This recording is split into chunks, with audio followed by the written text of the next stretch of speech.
बिस्मिल्लाहिर्रहमानिर्रहीम। नई बात के साथ मैं हूं फवाद अहमद। नाज़रीन, गुज़िश्ता रोज़ वज़ीर पाकिस्तान जनाब इमरान खान साहब ने कौम से खिताब किया। दो बुरी खबरें खान साहब ने दी। एक, उन्होंने कहा कि गैस का बहरान आ सकता है, इशारा दिया गया। साथ साथ खान साहब ने यह कहा कि पेट्रोल की कीमतों में इजाफा करना पड़ेगा। खान साहब ने मीडिया से यह कहा कि मीडिया ये जायजा ले कि पाकिस्तान में होने वाली महंगाई कहाँ हुकूमत की वजह से हो रही है, कहाँ आलमी हालात का असर पाकिस्तान पर भी पड़ रहा है। उसी का जायजा लेंगे। हमारे साथ मौजूद है इदरीस मेमन साहब, जो Karachi chamber of commerce and industries के सदर हैं। उन्हीं से पूछते हैं कि आखिर मसला क्या है, मसले का हल क्या है। बहुत शुक्रिया इदरीस मेमन साहब आपके वक्त का। मेमन साहब, खान साहब ने इशारा दिया है कि गैस का बहरान आ सकता है, सर्दियां आने वाली हैं, या गैस का कुछ मामला ऐसा हो सकता है कि जिससे जो है वो लोगों को परेशानी उठाने पड़े। इंडस्ट्रीज का क्या होगा अगर खुदा ना खास्ता गैस का बहरान आता है? देखें, अभी तो इमरान खान साहब ने ये बात आज और कल जो कही है, उन्होंने ये बात एक माह कबल हम मिनिस्टर जो हैं पेट्रोलियम के हमाद अदर साहब से फाइनेंस मिनिस्टर के दफ्तर में शौकत तरीन साहब की मौजूदगी में हम ये सारी बातें उनको बता चुके हैं कि आने वाले दिनों में गैस का बहरान पैदा हो जाएगा और उसके लिए अभी से कोई ना कोई लाए अमल तय कर लिया जाए। आप तमाम लोगों को पता है कि वैसे ही जो इंपोर्ट है RLNG की वो कम हुई है, 2 लोड उन्होंने कम मंगाए हैं और जो कि पिछले साल के बराबर थे, और पिछले साल भी 25-30% शॉर्टफॉल था और अनइंटरप्टेड गैस सप्लाई नहीं की गई थी। उसके बावजूद इसका तदराक नहीं किया गया और वक्त पर जो है ऑर्डर्स नहीं दिए गए। तो मैं आने वाले दिनों में गंभीर सूरत हाल देख रहा हूँ और हमने इसकी निशानदेही एक माह कबल 30 सितंबर को कर दी थी, और इसके बावजूद भी इस पर कोई खातिर ख्वाह जो है काम नहीं हो सका। इन्होंने कोशिश की कि इनको नए जो ऑर्डर्स देने हैं RLNG की इंपोर्ट के, तो वो नहीं हो सके, वो नहीं मिले इन्हें। तो देखें, जब सर्दी आएगी तो जो कमर्शियल सार्फिन है और रेजिडेंशियल कंज्यूमर्स हैं उनकी भी जो है कंजम्पशन बढ़ जाएगी। फिर बलूचिस्तान जो कि अभी 40 MMCFD इस्तेमाल करता है, वो भी तकरीबन 200 पर पहुंच जाती है। फिर कराची में थोड़ी सी गैस की जो है खपत बढ़ जाएगी सर्दी की वजह, फिर अब कंट्रीज़ में बढ़ जाएगी। तो आने वाले दिनों में शदीद बहरान पैदा होने वाला है और उसकी वजह से तमाम तिजारती सरगर्मियाँ जो हैं वो मुतासर होने वाली हैं और पाकिस्तान इसका मुतहम्मिल नहीं हो सकता, क्योंकि वैसे ही हमारे पास ज़र मुबादला की शॉर्टेज है और एक्सपोर्ट पर ही हम इन्हिसार कर रहे हैं। और एक्सपोर्ट पर इन्हिसार उसी वक्त मतलब ये हो सकता है काम कि अनइंटरप्टेड गैस की सप्लाई करें। अब इस पर कैसे काबू पाया जा सकता है? इसके लिए ज़रूरी है कि इसकी लॉन्ग टर्म प्लानिंग आज कर लें, इसकी डिस्ट्रीब्यूशन को आज सेट कर लें। गवर्नमेंट क्या करती है, ये चाहते हैं कि जो रेजिडेंशियल कंज्यूमर्स हैं उन्हें गैस दी जाए। ये क्या करते हैं, ये जो CNG स्टेशन है उनको गैस दे देते हैं, ये होटल्स को गैस दे देते हैं। तो अगर आपने मुल्क के ज़र मुबादला के ज़खायर को बढ़ाना है, इंडस्ट्री को चलने देना है, तो आपको प्रायोरिटीज़ को सेट करना पड़ेगा। आपको इंडस्ट्री को अनइंटरप्टेड गैस सप्लाई करनी पड़ेगी अक्रॉस द बोर्ड। फिर एक और बहुत बड़ी वजह है, जो कराची को RLNG दी जा रही है, वो तकरीबन 1400 प्लस के करीब जो है MMCFD के हिसाब से दी जा रही है, और वही गैस जो है पंजाब में जो है वो $6.5 के हिसाब से यानी 1100 रुपये के हिसाब से दी जा रही है। तो ये डिस्क्रिमिनेटरी रेट्स भी जो हैं ये ख़त्म होने चाहिए। पाकिस्तान की क्या वजह हो सकती है मेमन साहब? इसकी वजह क्या है, डिस्क्रिमिनेशन की वजह? हुकूमत के पास भी इसका कोई जवाब या जवाब तो होगा ना। जाहिर है कि गैस अगर कार्गो चार्जेस आप लगाएं उसके कि यहाँ से पंजाब जाने के, तो गैस का रेट वहाँ पर ज़्यादा होना चाहिए था। हिंदुस्तान के अंदर हर रियासत का रेट अलग अलग है, लेकिन पाकिस्तान में फ्यूल का रेट भी हर जगह पर एक ही है। तो गैस का रेट क्यों फर्क है? और खासतौर पे जो इलाका दूर है पोर्ट से, वहां पर गैस सस्ती कैसे मिल रही है? हुकूमत के पास जवाब क्या है इसका?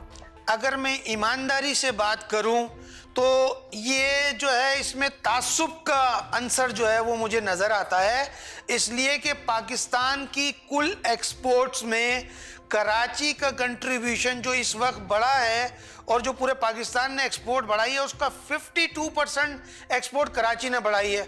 ना यहाँ पर हमारे पास पानी है, ना यहाँ बिजली है, ना यहाँ इंफ्रास्ट्रक्चर है, फिर गैस जो फेडरल हुकूमत की जिम्मेदारी है वो भी हमें नहीं मिल रही है। तो इसके बावजूद हमने 52% की ग्रोथ दी है।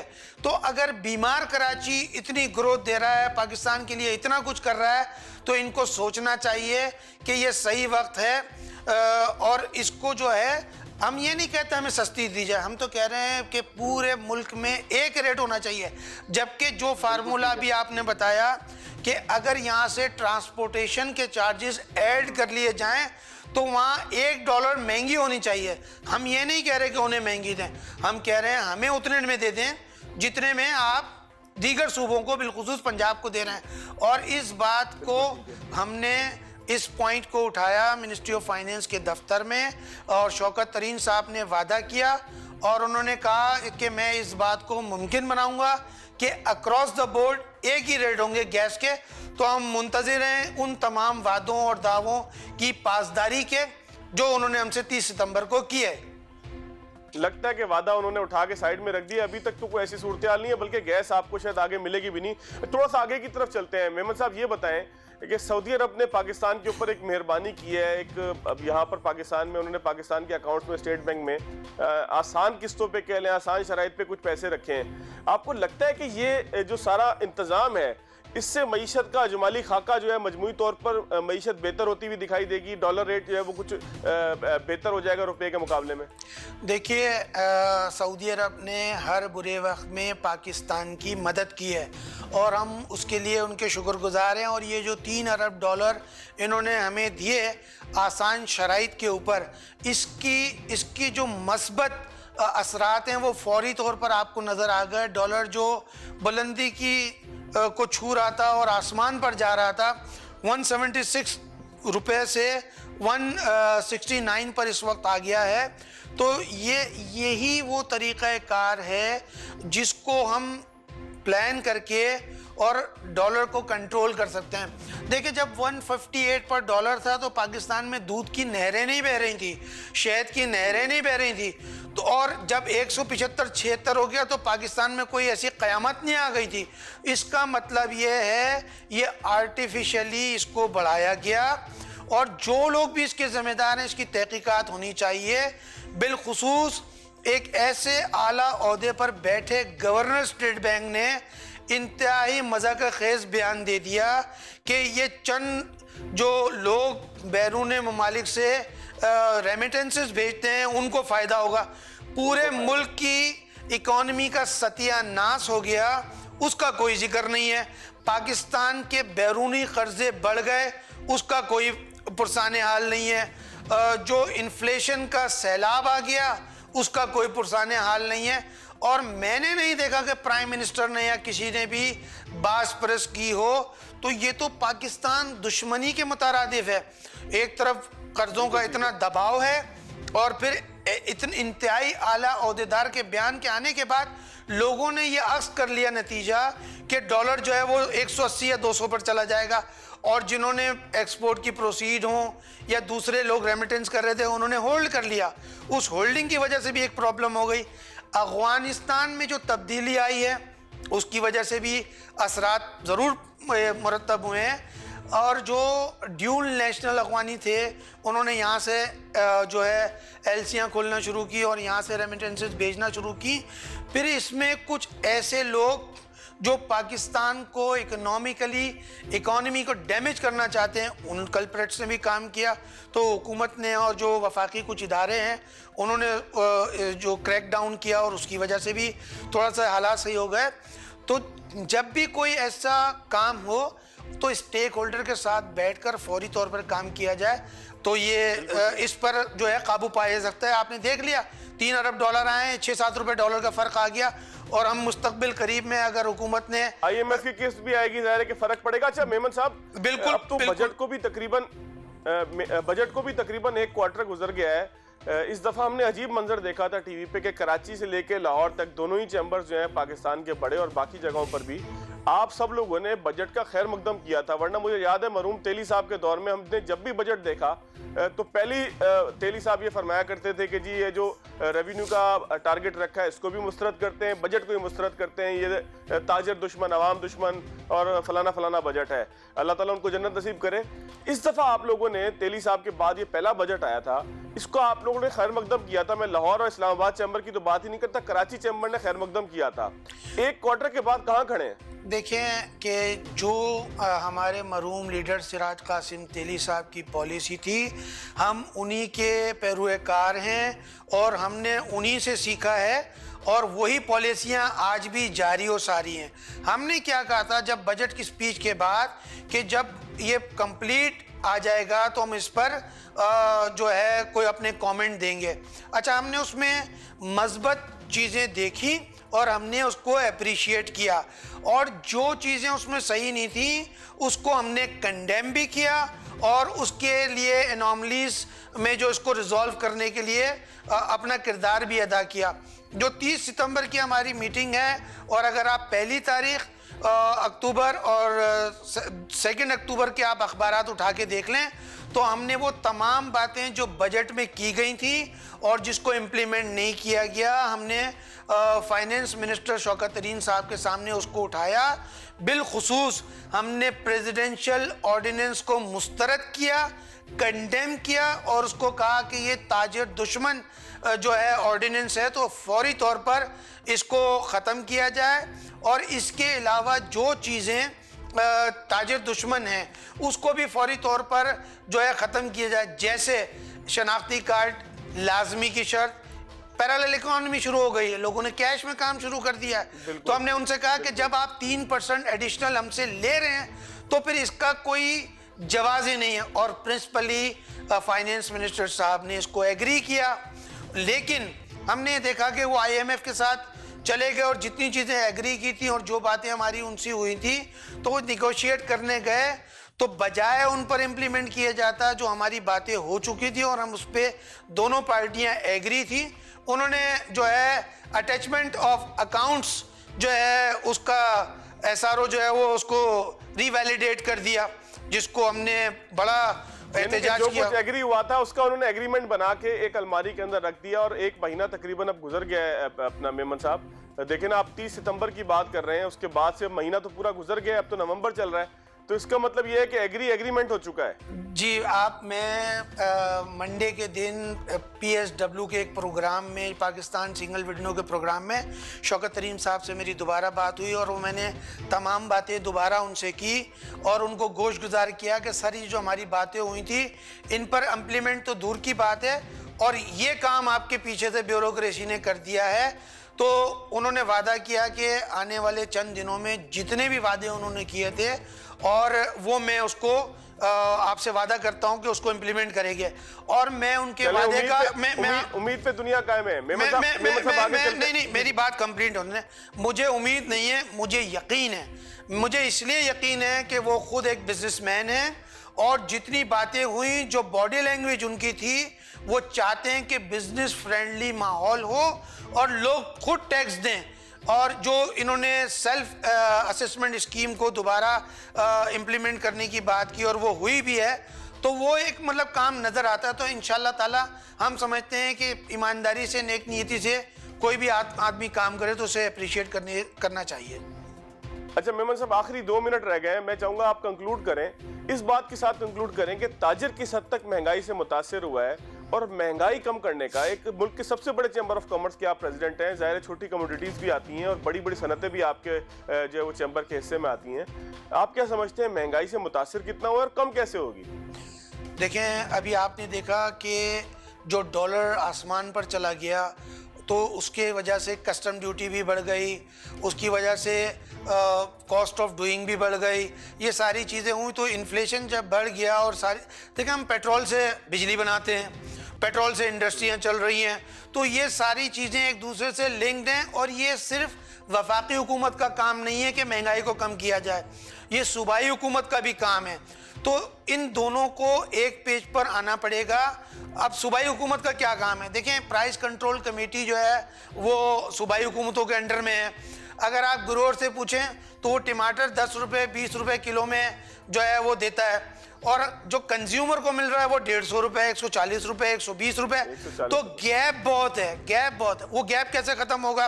वो ब्यूरो ऑफ स्टैटिस्टिक्स एक डिपार्टमेंट है गवर्नमेंट ऑफ सिंध में, तो उस पहले वो प्राइस कंट्रोल करता था, फिर ये कमिश्नरी निज़ाम के तहत दे दिया गया, लेकिन उनके पास अमला नहीं है। जो मेरी नाक़िस मालूमात हैं और मैं उस पर वर्किंग कर रहा हूँ, और मैंने कमिश्नर कराची से भी कहा है कि सर अगर आपके पास नहीं है तो जो गवर्नमेंट के पास डिपार्टमेंट मौजूद है हम सब मिलकर बैठते हैं। कभी अंडे जो हैं गर्मी में 180 रुपये 200 रुपये हो जाते हैं, जिसे होना गवर्नमेंट के रेट है वो 90 रुपये। और जो दीगर चीज़ें हैं उसको कंट्रोल करना सूबाई हुकूमत का काम है, वो सूबाई हुकूमत काम करे। जो इम्पोर्टेड अशिया हैं, जो डॉलर को कंट्रोल करना है, जो दूसरी चीज़ें हैं उसे जो है फेडरल गवर्नमेंट को कंट्रोल करना चाहिए। देखिए थोड़ा सा डॉलर बढ़ता है, गाड़ियों की कीमतें आसमान पर चली जाती हैं, क्वालिटी कंट्रोल का कोई निज़ाम नहीं है। डॉलर घटा इतना, किसी ने प्राइस कम नहीं किया, कोई पूछने वाला नहीं है। तो इन तमाम चीज़ों को बैठकर देखना पड़ेगा। मेमन साहब मुझे कंक्लूड करना पड़ेगा, लेकिन मैं इस बात के साथ कंक्लूड करूंगा, मुझे ब्रेक लेना है, उसके बाद प्रोग्राम में आगे की तरफ जाना है। लेकिन जो बात आपने की ना कि कमिश्नर कराची साहब के पास या कमिश्नर साहब के पास अमला नहीं है प्राइस कंट्रोल कमेटी को फाल करने के लिए, लेकिन वो लिस्ट तो ठीक जारी कर सकते हैं ना। वहां पर जो लिस्टें होती हैं उसमें अगर मुर्गी का गोश्त 120 रुपये लिखा है तो मार्केट में 400 रुपये बिक रहा होता है। तो ये तमाम चीज़ें तो कंट्रोल की जा सकती है। मेमन साहब बहुत शुक्रिया, आपके वक्त है, एक ब्रेक लेंगे नाज़रीन, ब्रेक के बाद आगे की तरफ चलेंगे।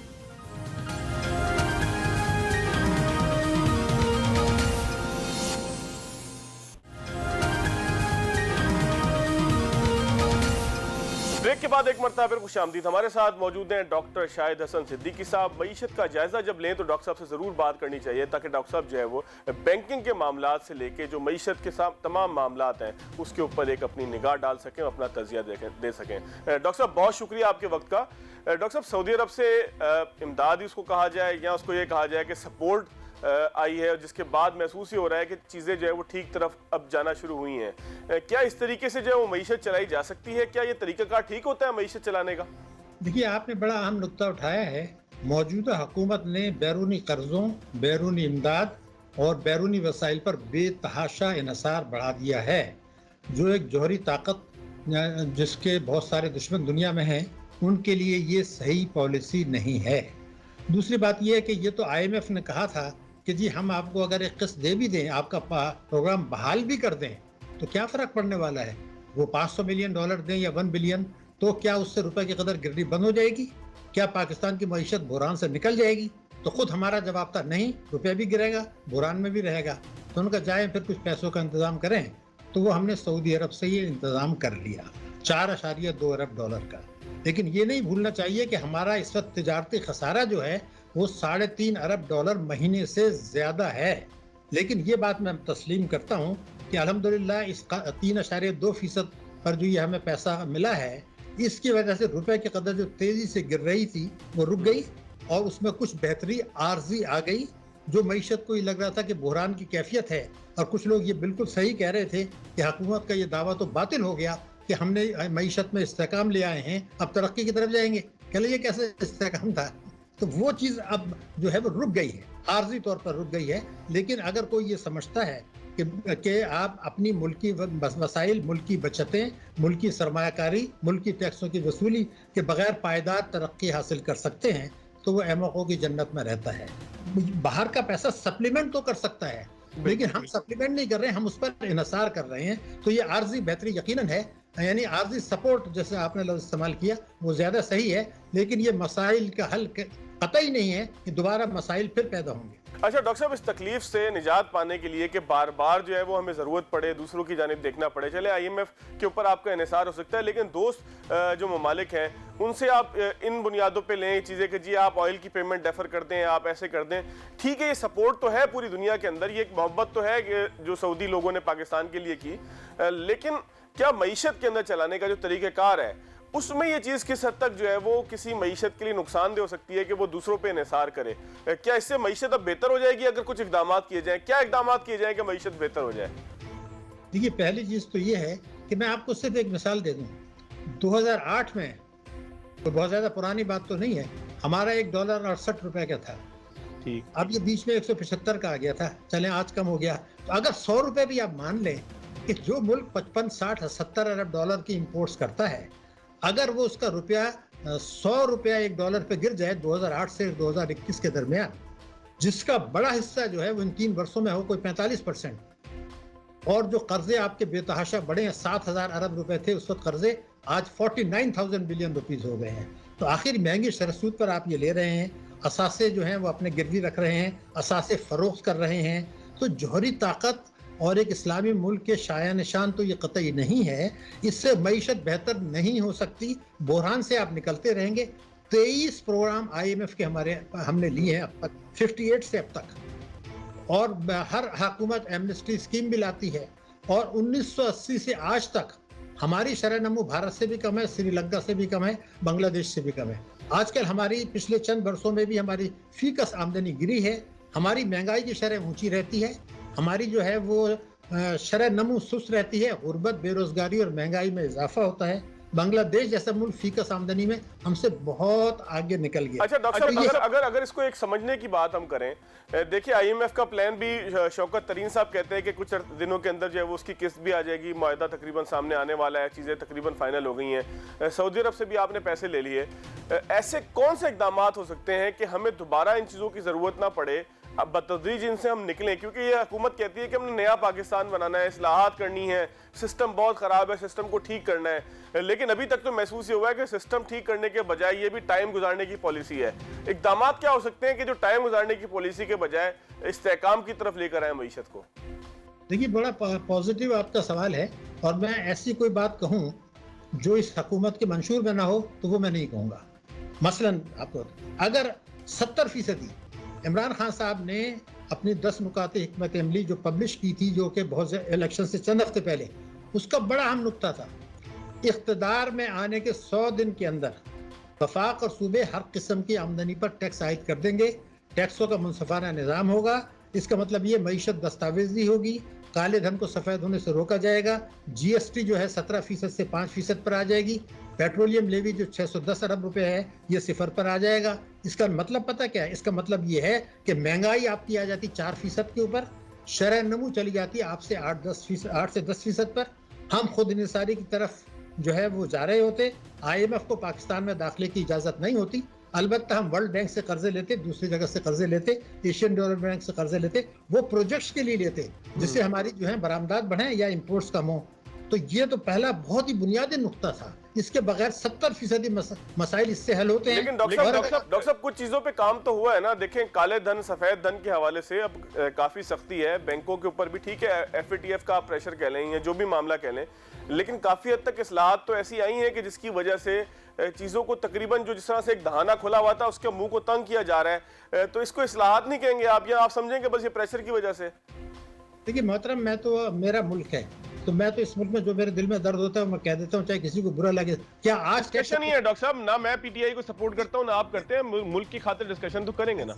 मैं आपसे गुजारिश कर रहा हूँ, क्या आज मुल्क में टैक्स एमनेस्टी नहीं चल रही कि आप काला धन, चोरी का पैसा, डाके का पैसा कंस्ट्रक्शन में लगा दें? No question can be asked. और कैसे काला धन सफेद होता है? आज भी है 111 चार्ट जिसपे आपके मुल्क की मईशत चल रही है, जिसमें आपको 82 बिलियन डॉलर्स की तरसीलात इस्लामी जमहूरिया पाकिस्तान में आई हैं, जिसमें से 70% 4 मुल्कों से आई हैं। ये जो 3 वर्षों में 82 अरब डॉलर आए हैं, वो पिछली हुकूमत के आखिरी 3 वर्षों से 16 अरब डॉलर ज्यादा हैं। अगर ये 111 नहीं हो तो फिर ये आपको सही सूरत हाल पता चल जाती।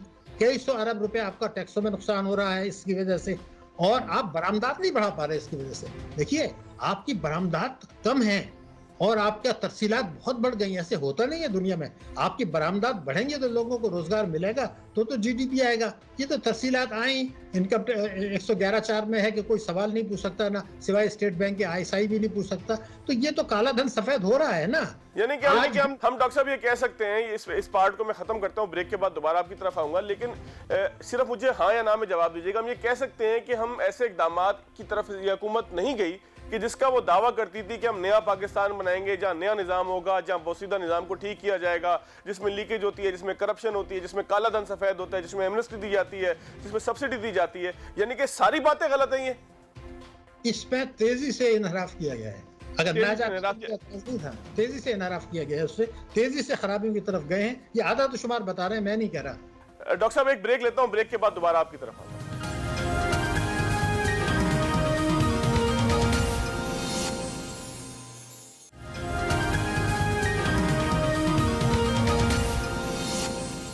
ब्रेक के बाद एक मरतबा फिर खुशामदीद। डॉक्टर शाहिद हसन सिद्दीकी साहब हमारे साथ मौजूद हैं। पाकिस्तान की मईशत का एक जायजा लिया जा रहा है। कोशिश ये की जा रही है कि ऐसी बातें भी यहाँ पर हो सकें कि जो मईशत को दुरुस्त करने के लिए कुछ तजावीज़ मुरतब करने का सबब बन सकें। डॉक्टर साहब, वज़ीर-ए-आज़म ने समरी एक मुस्तरद की जिसमें ओगरा ने कहा था कि जी पेट्रोलियम मसनूआत की कीमतों में इजाफा किया जाए। कहा यह जा रहा है कि प्राइम मिनिस्टर ने कहा कि नहीं जी इजाफा नहीं कर सकते, लोग सह नहीं पाएंगे, लोग परेशान हैं। कितना एहसन कदम है, और ख़ास तौर पर इसमें बताएं कि अगर इसी तरीके से वज़ीर-ए-आज़म पाकिस्तान अपने इख्तियारात को इस्तेमाल करके मसनूआत की कीमतों में, पेट्रोलियम मसनूआत की कीमतों में इजाफा नहीं करते तो मुल्क को कितना नुकसान हो सकता है इन शेप ऑफ रेवेन्यू के जो लेवी पेट्रोलियम पे ली जा सकती है?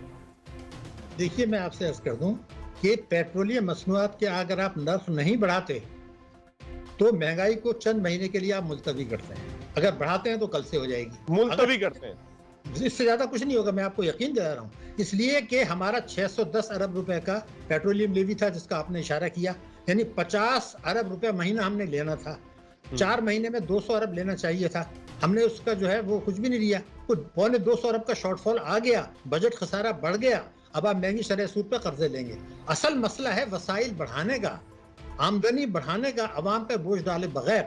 अगर आप पेट्रोलियम के नर्फ मुलतवी करते हैं, मैं आपको जिम्मेदारी से बता रहा हूँ, बिजली के नर्फ मुलतवी करते हैं तो जो महंगाई कल आनी थी वो 2 महीने के बाद आएंगे, क्योंकि आप मेरी शरह सूद पर कर्जे लेंगे, बजट खसारा आपका बढ़ेगा। वही होने जा रहा है। इसमें कतई किसी को, मैं प्राइम मिनिस्टर साहब की उसको गेस्चर को अप्रिशिएट करता हूँ, लेकिन उनके जो मुशीर हैं उनको ये बताना चाहिए था कि जी हमारा 200 अरब रुपए का बजट खसारा तो इसलिए बढ़ गया है कि हमने पेट्रोलियम लेवी नहीं लिया, हमने जीएसटी को उतना नहीं लिया। क्यों नहीं लिया? कि आपने रुपए की कदर को बेतहाशा गिराया, कोई 41% गिरा दिया आप 3 वर्षों में, जबकि बांग्लादेश में गिरा 3 से 4%। तो आपकी इंपोर्ट्स जो हैं बेतहाशा बढ़ रही हैं। क्या हमें ये अंदाजा है कि हमारी जो 4 महीने में 15 अरब डॉलर की इंपोर्ट्स हो गई हैं? इसका मतलब ये रफ्तार से तो आप 75 अरब पे जाएंगे। तो 2018 में जब पाकिस्तान को दिवालिया कहा गया था उस वक्त तो 61 अरब डॉलर की थी इंपोर्ट्स, आज तो उससे ज्यादा बढ़ गई, जबकि हमारी शरह नमू कम है। मैं ये चाहता हूँ कि प्राइम मिनिस्टर साहब अपने दूसरे लोग जो उनके कारकुन हैं नजरियाती, उनको बुला के असल हकायक मेरे सामने ले आओ। वो जब उनको बताएंगे तो आई एम श्योर कि वो इनको एक तरफ हटा के फैसले करेंगे। अभी ये हो रहा है कि वही मुशीर जो पुराने खिलाड़ी हैं वो उनको लीपा पोती की मईशत बता रहे हैं। जैसे मैंने आपसे कहा कि तिजारती खसारा और जारी हिसाबात का खसारा इस साल खुदा ना खास्ता उस शरत पे जा रहा है जो 2018 में था, जिसको आपने दिवालिया कहा था, मगर उस वक्त शरह नमू 5.2% थी। आज तो शरह नमू जो है वो 4% के करीब होगी। उस वक्त महंगाई जो थी वो 4.1 थी, आज 9% है। कर्जे उसके बाद बढ़े हैं। तो मैं ये कहता हूँ नियत सही थी उनकी, उन्होंने मंशूर भी सही दिया था, लेकिन जिन लोगों का उन्होंने इंतखाब किया, जिनको टिकट दिए, उन्होंने वही पुरानी, कोई IMF को कर रहा है। अब अगर गवर्नर साहब से मैं ये पूछूं कि जनाब आपने जो 41% ये रुपया गिरा दिया था, यानी आपने देखा क्या जो 100 रुपए गिरा है 2008 से अब तक, उसका 45% तो 3 साल में गिर गया। तो क्या हो गया था खुदा न खास्ता इन 3 वर्षों में इतना क्यों गिर गया? बांग्लादेश का तो 4% गिरा है, भारत का तो 9% गिरा है, तो मेरे मुल्क का क्यों 41% गिर गया, जबकि मेरा मुल्क इंपोर्ट पे चल रहा है? तो ये सारी चीजें। अच्छा डॉक्टर साहब, मुझे एक चीज जरा समझाइएगा। हम तो तालिब इल्म में, जाहिर है कि आप लोगों से सीखते हैं, समझते हैं। पाकिस्तान में अगर तमाम सूरत हाल को बिल्कुल आप ये कह लें कि मेरिट पर उसका जायजा लिया जाए, जिसमें हम ये देखें तजारती खसारा भी अपनी जगह है, मतलब मुल्क की मईशत भी कोई अच्छी सूरत हाल में नहीं है, आप क्या समझते हैं कि रुपए की कदर कितनी होनी चाहिए, कितने का $1 हमें मिलना चाहिए अगर तमाम चीज़ों को हम अपने सामने रखें? क्योंकि इसके ऊपर भी तनकीद होती है कि जी रेट बहुत ज़्यादा गिर गया, स्टेट बैंक को इंटरवीन करना चाहिए था, स्टेट बैंक को रोकना चाहिए था। फिर जब वो गिर जाता है उसके बाद स्टेट बैंक कोई इंजेक्ट करता है, उसके बाद उठाने की कोशिश करता है, तो फिर जो है वो तजियाकार, माशी तजियाकार ये कहते हैं कि जी इस तरीके से नहीं करना चाहिए था। तरीकाकार क्या है? किस हद तक पाकिस्तान की करेंसी जो है वो किसी जगह पे स्टैंड कर सकती है? ये मैंने आपसे अर्ज किया कि बांग्लादेश से 3 से 4% गिरा 3 वर्षों में, भारत 9 से 10% गिरा। मैं ये नहीं कह रहा, मैं तो कुछ और बात कर रहा हूँ। मैं तो ये कह रहा हूँ कि हमने जानबूझकर गलत पॉलिसियों से रुपए की कदर गिराई है। मैं ये जिम्मेदारी लेता हूँ कि अगर गवर्नर स्टेट बैंक को कटहरे में लाया जाए, मैं उनसे 3 सवाल पूछूंगा जिससे ये साबित होगा कि वो चाहते तो इसको गिरने से रोक सकते थे, लेकिन शायद उन्होंने IMF का एजेंडा फॉलो किया है क्या, ये तो अल्लाह को पता है। मगर क्या हमने जब सस्ती शरह सूद पे आप लोगों को कर्जे देंगे, बेतहाशा सस्ती शरह पे देंगे, और आपको पता चलना शुरू हो गया कि लोग गाड़ियां खरीद रहे हैं इंपोर्टेड, आपको पता चल गया कि लोग इंपोर्टेड सामान खरीद रहे हैं, आपका तिजारती खसारा बढ़ता रहा और आप खामोश बैठे रहे। प्रोग्राम का वक्त खत्म हो गया। बहुत शुक्रिया आपका। आपकी बात के साथ इख्तिताम करूंगा कि बहुत कुछ ऐसा है करने का कि जो मईशत को बेहतर कर सकता है। हमारी सूरत हाल, जोग्राफियाई सूरत हाल, तमाम ही चीज़ें पाकिस्तान को सपोर्ट करती हैं कि पाकिस्तान एक मुस्तहकम मईशत के तौर पर दुनिया के सामने आए, लेकिन इकदाम करने की ज़रूरत है। आज के प्रोग्राम से इतना ही। अगले प्रोग्राम तक के लिए अल्लाह हाफ़िज़।